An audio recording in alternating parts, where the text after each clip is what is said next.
Qui aurait cru que pour mieux sentir ses pecs à l'écarté, on pouvait simplement prendre de la vitamine D? La vitamine D, on sait tous que c'est bon pour la santé. On nous bassine avec depuis des années, on en rajoute dans nos céréales ou même nos yaourts à boire. Excellent pour les os, excellent pour le système immunitaire. Mais aujourd'hui, je vais vous parler des propriétés insoupçonnées de la vitamine D qui sont très intéressantes pour tout le monde de manière générale, mais encore plus les sportifs. Qu'est-ce que c'est la vitamine D? C'est pas vraiment une vitamine, en réalité c'est une pro-hormone stéroïdienne qui est créée grâce au soleil. Mais on peut également ingérer sa forme inactive. Bon alors comment ça se passe? Une hormone stéroïdienne carrément? Et oui, car elle est créée à partir du cholestérol, tout comme la testostérone. Dans notre épiderme se trouve du 7-déhydrocholestérol et l'exposition au soleil et en particulier les rayons UVB vont casser des liaisons chimiques. Il en résulte une forme inactive de la vitamine D3 qui plus tard sera métabolisée dans le foie, puis dans les reins, en sa forme active, le calcitrol. Niveau alimentation, on peut trouver deux types de vitamine D différentes. La vitamine D3, le cholécalciférol qu'on trouve dans les poissons gras ou les œufs,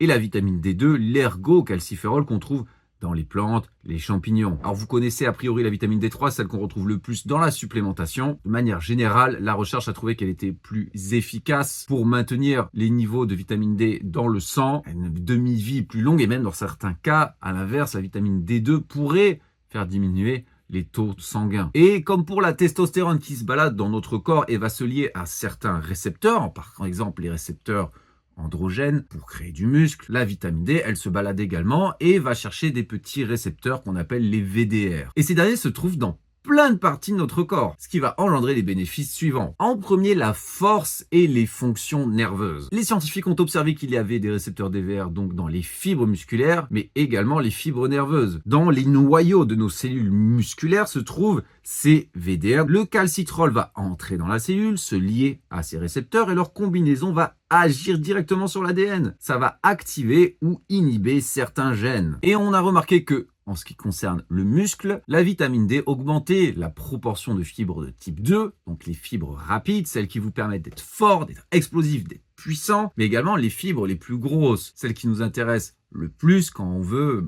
faire du culturisme. Il y a un certain nombre d'études qui ont observé la force directement chez les sujets carencés et ils ont pu observer entre 5 et 15% de force gagnée dans ces cas-là. Par contre, ceci dit, si vous avez déjà des niveaux corrects de vitamine D, l'effet est bien moindre. Ça va également améliorer l'activation neuromusculaire parce que non seulement il y a des récepteurs donc dans les fibres musculaires, mais comme je vous disais, le système nerveux et ça va augmenter entre autres la plasticité du cerveau, c'est-à-dire la vitesse à laquelle vous pouvez apprendre des choses, mais également la vitesse de transmission du signal électrique nerveux. Qui aurait cru que pour mieux sentir ses pecs à l'écarté, on pouvait simplement prendre de la vitamine D? Et cette amélioration neuromusculaire a également des bénéfices sur l'équilibre ou la vitesse de réaction, ce qu'on a pu observer dans l'étude chez les sportifs jeunes. Et chez les personnes les plus âgées, on a observé directement moins de risques de chute. Donc non seulement vos hanches seront en béton armé, car c'est bon pour la santé osseuse, vous risquez moins de les péter, mais vous risquez tout simplement moins de tomber pour les casser. Donc je récapitule, plus de force, plus de proportion de fibres de type 2, une meilleure activation neuromusculaire et une meilleure équilibre et temps de réaction.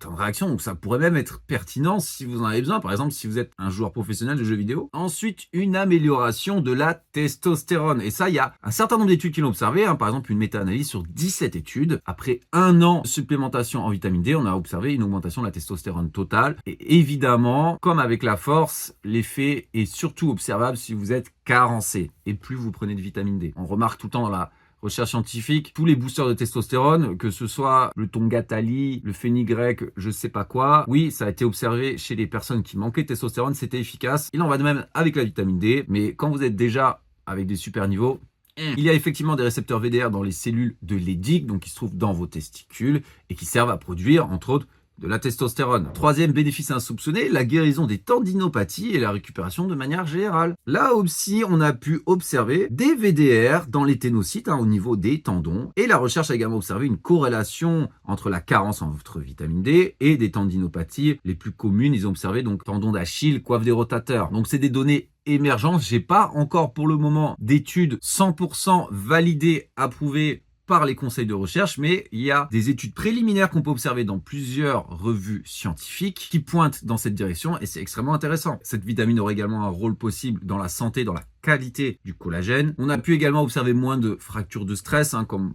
on le sait tous, c'est efficace pour la santé des os et pour diminuer l'inflammation du corps de manière générale. Ça va jouer sur le stress oxydatif, sur certains cytokines inflammatoires et le système immunitaire de manière générale. Ça nous intéresse parce que quand on a une tendinopathie, ça se guérit pas en une semaine. Si vous avez des micro-déchirures, des fibres déplacées ou même arrachées ou ce que vous voulez, bref, des lésions au niveau des tendons, aussi minuscules soient-elles, ça met longtemps à guérir. On n'a pas forcément mal tout le temps. Qu'est-ce qui fait que vous ayez mal ou pas? Ça va être l'inflammation à cet endroit-là. C'est pour ça qu'il faut éviter, et peut-être que vous l'avez déjà remarqué, les comportements inflammatoires quand on a une tendinopathie. Après, ça se réveille et parfois même ça se réveille pendant un moment. La malbouffe, l'alcool, prendre du poids, mal dormir. Et à l'inverse, il faudrait boire beaucoup d'eau, bien manger, surtout des fruits et des légumes qui vont diminuer l'acidité et l'inflammation tout court. Et donc la fameuse vitamine D. Donc si vous avez une articulation qui vous embête, ça peut être une autre piste à exploiter, surtout que la vitamine D, c'est clairement pas ce qui coûte le plus cher. Voilà, niveau dosage pour la vitamine D, l'objectif c'est d'avoir entre 30 et 50 nanogrammes par millilitre de 25 OHD, donc la 25 hydroxy vitamine D. C'est le marqueur qu'on utilise pour vérifier plus simplement les niveaux dans notre sang. Je suis sûr vous avez également entendu, parce qu'on nous le répète assez fréquemment, que beaucoup de personnes sont carencées ou n'ont pas des niveaux optimaux en vitamine D. Donc au niveau de la population mondiale, on est environ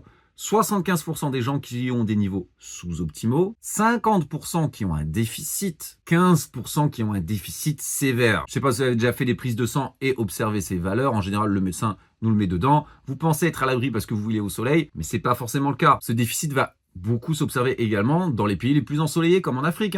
Pourquoi? Le soleil tape tellement fort là-bas que les gens, ils n'ont pas forcément envie de passer la journée au soleil. Ils vont s'abriter. Donc, faut pas croire. Par exemple, Stan Efferding, qui vit en Floride, était au soleil. Il était espanté, comme on dit chez moi, de remarquer qu'il avait une carence. Si vous voyez que vos niveaux de vitamine D, c'est pas ça, let's go. Pour les sportifs, on recommande généralement entre 1000 et 2000 unités par jour. Ceci dit, si vous avez un déficit sévère, vous pouvez envoyer la dose. Moi, je me souviens, John Meadows, par exemple, qui avait une carence, il avait pris 50 000 unités d'un coup pour essayer de corriger ça. Pourquoi? La vitamine, elle est stockée dans le tissu adipeux, donc votre gras. Normalement, on a des stocks pendant 2 à 3 semaines. Et si vous prenez une toute petite dose, ça risque de mettre des mois à refaire les stocks et retrouver des niveaux sanguins acceptables ou corrects. Une fois que c'est fait, une dose de maintenance, si vous êtes sujet à un déficit, c'est une très bonne idée. Alors moi, personnellement, mes niveaux sont bons. Donc l'été, je n'en prends pas, mais tous les jours, je fais une marche au soleil. L'hiver, j'en prends une petite dose juste au cas où, histoire de maintenir mes niveaux. Mais encore une fois, je vous rappelle du coup l'importance d'effectuer des prises de sang, parce que bon, prendre des compléments, c'est mignon, mais peut-être qu'on n'en a pas besoin, ou à l'inverse, peut-être qu'on en a vraiment besoin. Voilà, c'est tout pour aujourd'hui. Dites-moi ce que vous avez pensé de la vitamine D. Est-ce que vous en prenez? Si vous avez aimé la vidéo, n'oubliez pas de liker, ça vous fera dépenser une calorie. Et si vous avez un programme personnalisé, allperformance.fr ou directement sur mes réseaux. En attendant, je vous dis à la prochaine. Si vous voulez acheter de la vitamine D, Bordeaux par exemple, code ALL10, 10% de réduction. Et je vais aller marcher, non pas au soleil, parce que ça fait 1 mois et demi qu'il pleut non-stop.